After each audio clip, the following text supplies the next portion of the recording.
The latest Pompey news, updates every day from the Pompey Sound news desk. John Messino on the Millwall game. It's an interesting one. We're trying to keep a lot of perspective on it. The biggest problem in isolation through the run has been the Birmingham game, in terms of the winless run. Leicester was one of our best performances of the season. Coventry, we can take it on the chin. We were beaten by a better side, and on the day against Stoke we were actually the better team, who should have put their chances away and got punished at the back end of it. You then fast forward to Birmingham, which was 100% a problem, a really poor performance and not good enough. The confidence probably took a bit of a knock there going into Wrexham, where we were much more solid and couldn't put the ball in the net. Hull was harder to assess.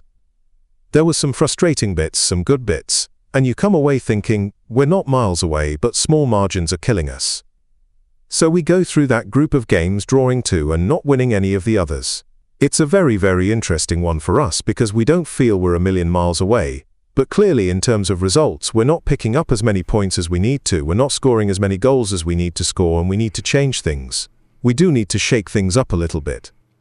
One of the things you have to like about, many things you have to like about John Messino, is that he kind of says the things that we're all thinking. Sometimes we weren't aware of how sophisticated our own thinking is, until John Messino shapes it beautifully in his usual highly articulate, eloquent way, and we think to ourselves, yeah, that's what I've been thinking that a little bit, really. However, I'm not sure, I don't know about you, I'm not sure I would call it a very, very interesting one.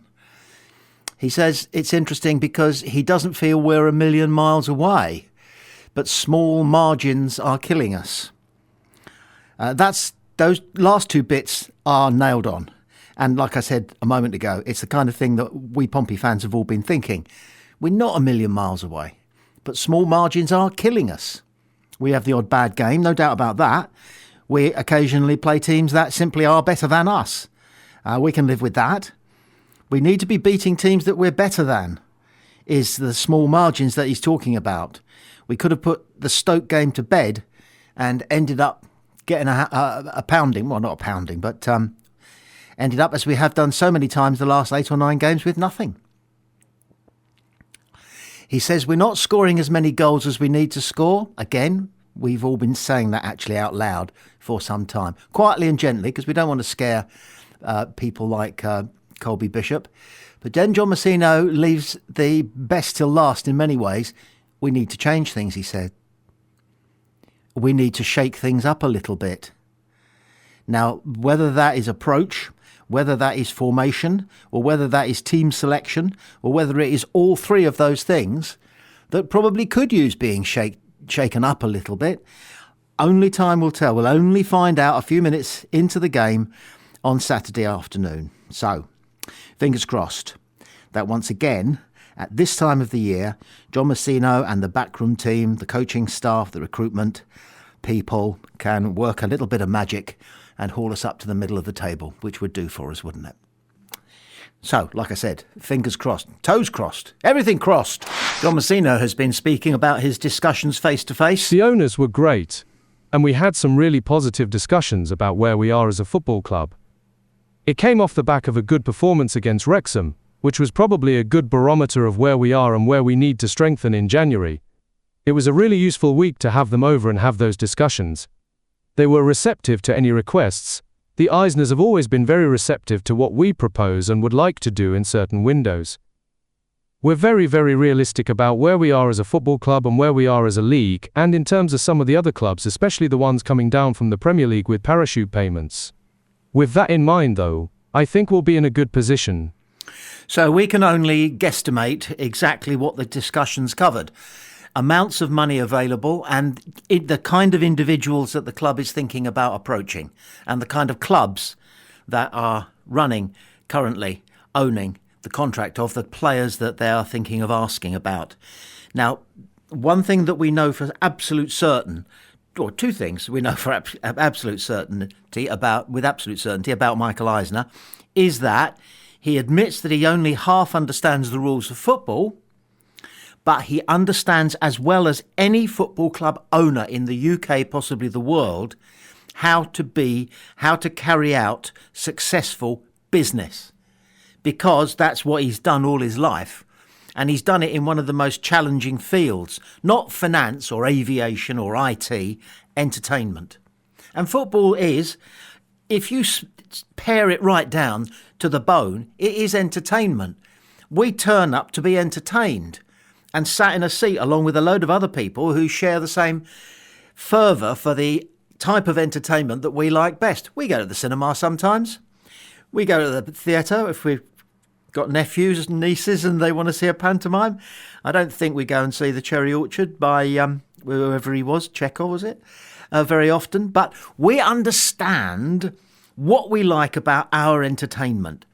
We want our side to score a goal in the next 90 seconds and to score more than the opposition so that we go home with that warm feeling to enjoy our fish and chips and a pint of cold stuff all the more because our football club are winning. Now, they want our football club to be winning for the same reasons, but on top of that, because they want their business to develop, to thrive, and they're doing it incrementally, bit by bit. They're not firing rockets into the sky and hoping that they can tie the club to those rockets and for the whole thing to go ballistic and end up crashing and burning. They're doing it carefully. We have to be patient. I suspect, personally, that Eisner will have said, I can put enough money on the mantelpiece for you to spend in the ways that you have suggested you want to, but we're not going mad. I would settle for comfortably avoiding relegation sooner than just 2 games before the end of the season, which we could then mean that we could mark out this season as having been more successful than last. And then we'll want the season after that to be more successful than this one. Simple as that. Not so easy to carry out, of course. That's John Messino's job. But simple to want those things. Football news agency The 72 are previewing the Millwall game. Portsmouth host Millwall on Saturday afternoon, with John Messino hoping to get back to winning ways in front of the home fans. Portsmouth will look to put to an end a 6-game winless run when they face Millwall this weekend. Their last defeat was a 3-2 loss to Hull City before the international break. Failure to win in 6 as the home side sat 20th, 4 points above the relegation zone.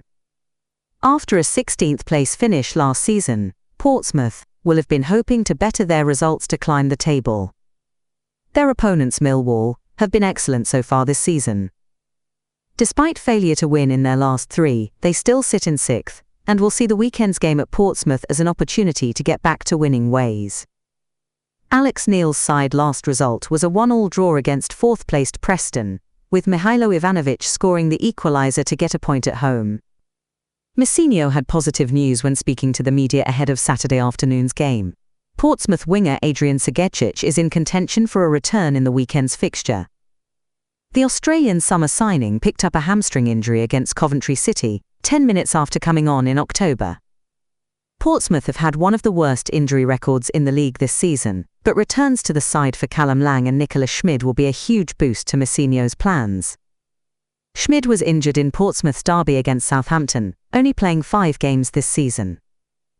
Jacob Farrell and Connor Ogilvie remain out at left-back though, leaving no fit options to pick from there. Pompey wingers Harvey Blair and Franco Ume are both only a few weeks away from returning to training with the team. Schmid's return from injury should see the goalkeeper come back into the Portsmouth starting 11 for the weekend's fixture ahead of stand-in Joe Bursick.